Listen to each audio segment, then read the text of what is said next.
So acids and bases, one of the common questions that arises is what are acids and bases?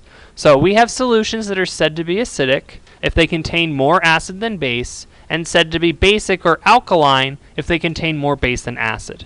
Neutral solutions contain equal amounts of both. So every solution has acidic and basic components to it. It just depends which one's in a higher concentration to determine if you have an acid or a base. So we have a couple different definitions of acids that we need to talk about. The first one here is Arrhenius. So Arrhenius was a scientist. He was the first person to really kind of define what is an acid and what is a base. So an Arrhenius acid are acids that give off an H+ ion. So with hydrogen, this is a common ion that you would have, H+. So H+ kind of has a lot of meanings, including a hydronium ion, a proton, or H3O+. So this H3O+1 is hydronium, if you remember that from your polyatomic ions. It's referred to as a proton because hydrogen has one electron. So if it's the +1 ion, really it's just a proton. There's no electrons or anything there reacting with it. Most often in solution, this hydronium is really what you have. It's just a hydrogen ion in combination with a water molecule. So acids almost always start with the letter H. We have a few examples here of nitric acid, hydrochloric acid, and sulfuric acid. There are many acids out there. Some act a little bit differently than others, and we'll get to that in a moment. An Arrhenius base are bases that give off the hydroxide ion. So for bases, we just deal with the OH- or OH-1 when you put them into water. Bases can be easy to identify because they contain hydroxide. So we have calcium hydroxide, sodium hydroxide, magnesium hydroxide is another example, which is what's in milk of magnesia. So the problem with Arrhenius definition is that there were substances that were acids and bases that weren't necessarily classified using his definition. So a few more scientists were trying to figure out a way that you could classify more things. So the next one was actually two scientists by the name of Bronsted-Lowery, and they came up with their own definition of acids and bases. So they said an acid gives off a hydrogen ion while a base absorbs a hydrogen ion. So it's the same definition essentially for acids. The main difference here is with base, and this was changed to account for ammonia, which is NH3. NH3 is a common cleaner. It is also a base, but you'll notice it doesn't have a hydroxide with it. So they needed a definition to help include this in the formula. So when we react a Bronsted-Lowery acid with a Bronsted-Lowery base, they form what we call conjugate acid-base pairs. So a conjugate base is of an acid of whatever the acid is after it loses the H+ ion.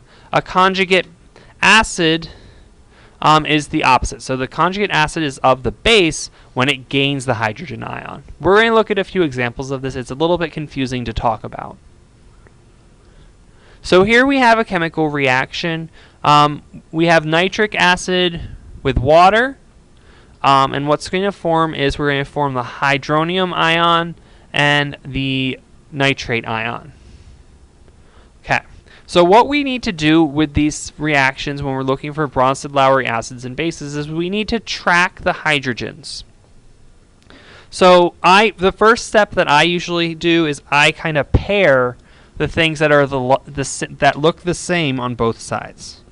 So nitric acid and the nitrate ion are very similar. Water and the hydronium ion are very similar.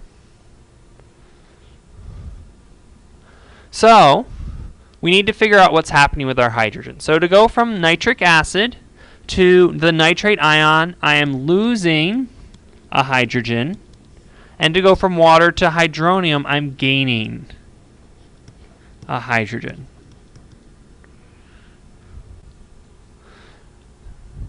So the thing that loses the hydrogen is going to be classified as the acid. if you have something that has acid in the name, chances are it's the acid. So nitric acid is the acid in this reaction. The water is then going to act as my base.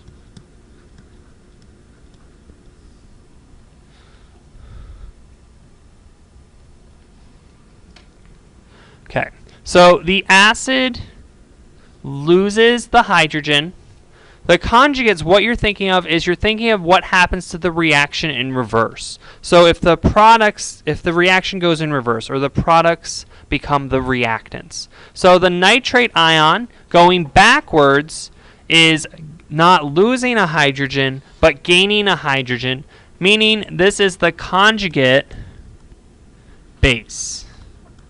The hydronium, the nitrate ion, is gaining a hydrogen, making it the conjugate base. The hydronium is losing a hydrogen, making it the conjugate acid. So the word conjugate is similar to what you use in languages. When we say a conjugate acid or a conjugate base, it's because it's a product of the reaction. Conjugates are always the products. So if we wrote the reaction in reverse, we would change what's the conjugate reaction, conjugate acid and conjugate base.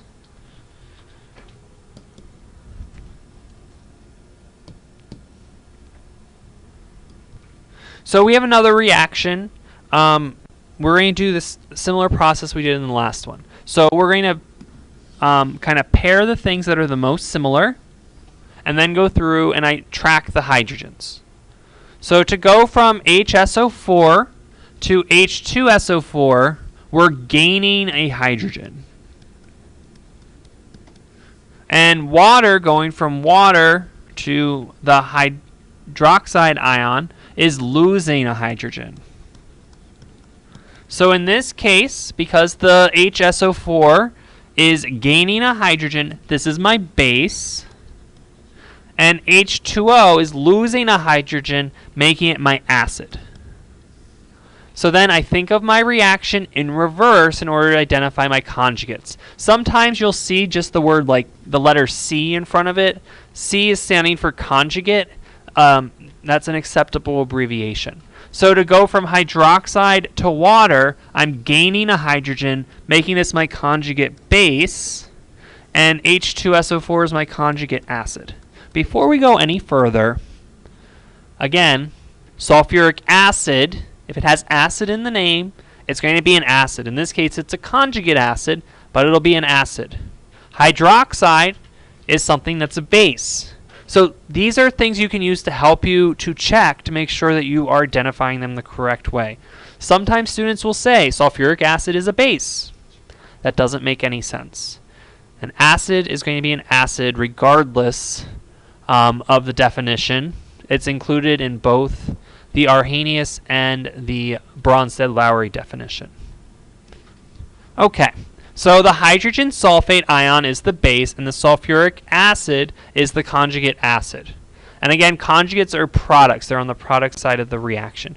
Water is the acid, and the hydroxide ion is its conjugate base. So in the last example, water was the base. In this one, water is an acid. So there are substances that can act as either an acid or a base. They're referred to as amphoteric. Amphoteric, it can act as either depending upon what reaction is taking place. So water is one of those substances. There are other substances, but water is the most common amphoteric substance we're going to encounter. So just to give you a little summary here, an Arrhenius acid is an H+ producer, while an Arrhenius base is an OH producer. While the Bronsted-Lowery definition revolves around hydrogen, and Bronsted-Lowery acid is a hydrogen H+ donor, while a Bronsted-Lowery base is an H+ acceptor. So the big difference here is with your bases. There are substances that are bases that do not have hydroxide, like ammonia, that you could be asked to identify as either an Arrhenius base or a Bronsted-Lowery base.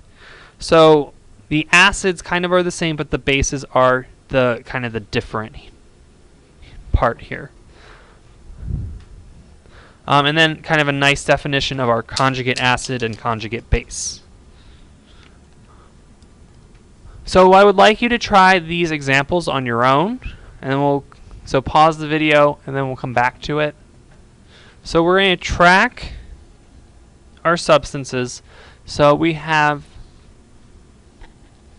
let's use a different color.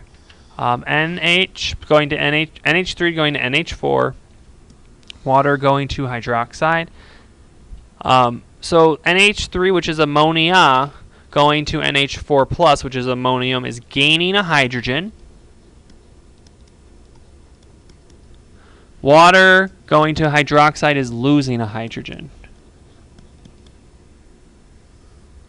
So that means that NH3, since it's gaining a hydrogen, is the base, and water is losing the hydrogen or donating the hydrogen, making that the acid.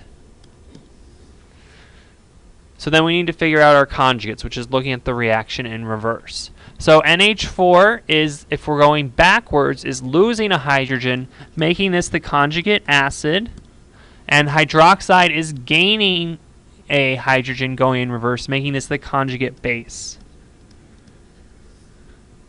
Now you may have noticed in the second reaction it's actually the reverse. That's not uncommon to have the reverse reaction present as well.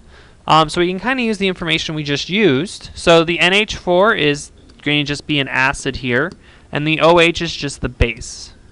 So NH3 is my conjugate base, and the water is the conjugate acid. So again, the conjugate is just based off of the location. If it's a product, it's considered a conjugate. One of the things that the SOL would like you to know is some of the observable properties of acids and bases. Now, in the lab, we are never going to taste test acids and bases because that's not what you do in the lab. But if you're thinking of it from a perspective of food, these are kind of some general rules of thumb you can use. There are lots of exceptions to this, but it's still something to keep in mind. So if something has a sour taste, so think of like a Sour Patch Kid, anything that's sour, lemony or vinegary is going to be acidic. So if you smell it, it could burn your nose. It would react with metals to form hydrogen gas, and it would be conductive. The texture of it would feel sticky. So if you've ever had sticky fingers after eating something, most likely it was either acidic or neutral. So basic is when something is bitter. You've probably never eaten baking soda or Alka-Seltzer, or if you maybe accidentally have eaten soap. Soap is basic. It kind of has a bitter taste to it, is the best way of describing it. Generally, it doesn't really have a smell. It likes to react with oils and organic compounds. And it has a slippery or soapy feeling. So if you felt soap, that's kind of how bases feel. We're not going to go into the lab and start feeling acids and bases, but just so you have a kind of a general idea. Neutral things are kind of everything else. It kind of overlaps a little bit. If you have a question on it, generally they'll give you multiple things. So like this substance has a sour taste and is sticky. Most likely this is what? So it would be an acid. Or this substance reacts with oils and organic compounds and has a slippery feeling to it. So you'll have a couple of things to help you to kind of identify. Another important conversation to think about here is concentration versus strength. So often students like to use these terms interchangeably, but they are referring to different things. So concentration is a measurement of the number of moles of solution. Usually we express that in terms of molarity. So we have a 5 molar solution that's more concentrated than a 1 molar solution. Strength is referring to the extent that an acid or a base dissociates. So let's take a look at an acid. So if we have hydrochloric acid, dissociating means what happens to it when you put it in water. So hydrochloric acid into water, you're going to end up with the hydrogen ion H3O plus the chlorine ion. So it's dissociating into those two things. Dissociation just means breaking apart. You can kind of think of it as dissolving. As we know from our unit on solubility, not everything dissolves. So we refer to as a strong acid or base as when it fully dissolves or it fully dissociates into the substance. Weak is kind of everything else. So I made little graphs to help illustrate this point. So if you have a strong acid, you start off with HA. So let's pretend this is HCl. HCl is going to break apart into the hydrogen ion or the hydronium ion, and then whatever the anion was, which is what the A represents. So in my example of dissociation, the chlorine is going to be the A. So you have none of the acid remaining together. For a weak acid, some amount of the acid remains bonded together. Sometimes it's a small amount, sometimes it's most of it. It just depends on the reaction. So in your notes, I have a few examples of strong and weak acids and bases.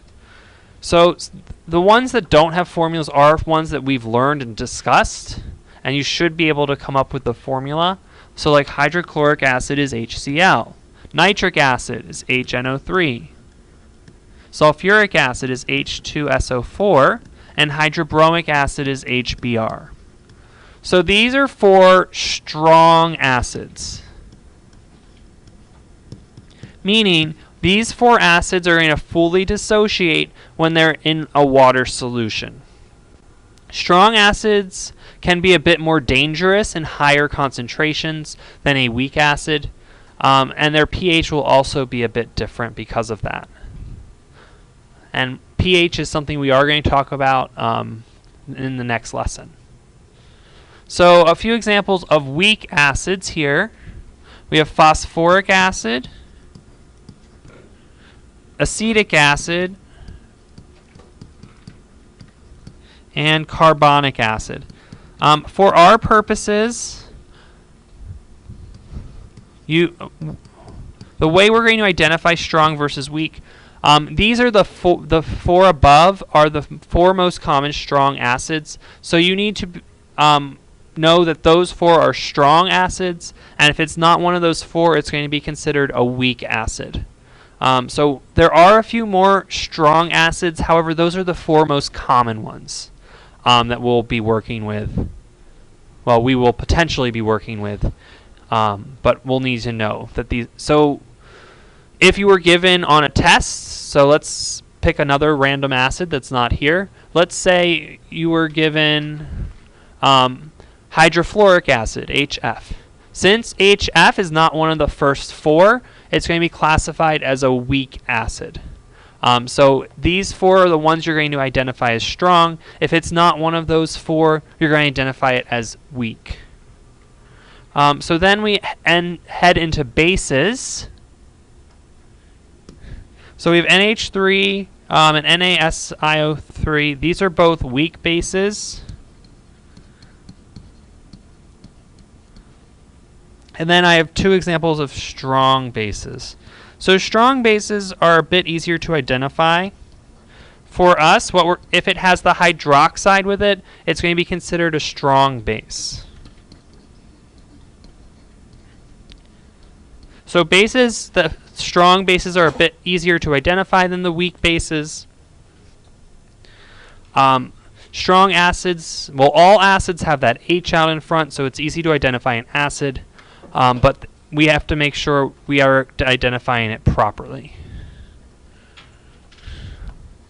So we're going to talk a bit more about pH next class and what it actually means, but I gave you some common substances and what their pH would be.